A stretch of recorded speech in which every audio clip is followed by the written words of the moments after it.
Assalamualaikum warahmatullahi wabarakatuh.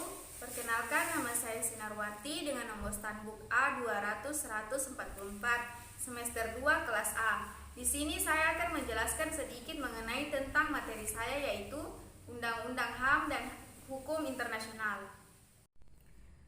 Undang-Undang HAM.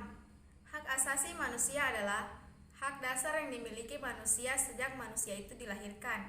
Hak asasi dapat dirumuskan sebagai hak yang melekat dengan kodrat kita sebagai manusia, yang bila ada hak tersebut mustahil kita bisa hidup sebagai manusia.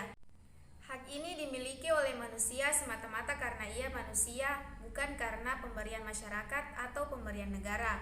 Maka hak asasi manusia itu tidak tergantung dari pengakuan manusia lain, masyarakat lain, atau negara lain. Adapun hukum internasional. Yang dimaksud dengan hukum internasional adalah hukum antar bangsa yang digunakan untuk menunjukkan pada kebiasaan dan aturan hukum yang berlaku dalam hubungan antara penguasa dan menunjukkan pada kompleks kaidah dan asas yang mengatur hubungan antara anggota masyarakat dan bangsa-bangsa. Selanjutnya yaitu hukum internasional dan hak asasi manusia.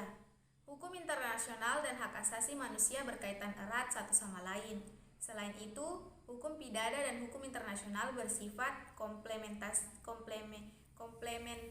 atau sama lain, sekalipun keduanya dapat dibedakan. Dalam hukum internasional sendiri memiliki beberapa asas, yaitu asas teritorial, asas kebangsaan, dan asas kepentingan umum. Dalam asas yang saya sebutkan tadi, yang dimaksud dengan asas teritorial adalah negara melaksanakan hukum bagi semua orang dan semua barang yang berada dalam wilayahnya. Yang kedua, asas kebangsaan. Setiap warga negara dimanapun dia berada tetap mendapat perlakuan hukum dari negaranya.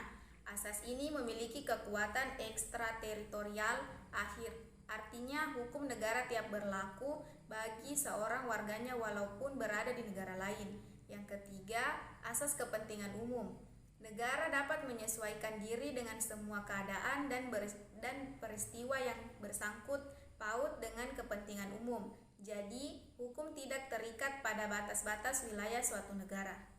Adapun peran, kewajiban, dan tanggung jawab negara dalam HAM.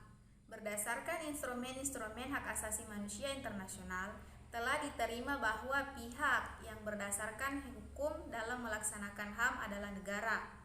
Ketentuan-ketentuan yang terdapat dalam deklarasi banyak yang dimaksudkan dalam legislasi nasional masing-masing dan dijadikan tolak ukur untuk menilai sejauh mana suatu negara melaksanakan hak asasi manusia. Ketentuan dalam deklarasi ini dapat dianggap sebagai hukum kebiasaan internasional. Baiklah, itu tadi yang dapat saya sampaikan. Lebih dan kurangnya mohon dimaafkan. Wassalamualaikum warahmatullahi wabarakatuh.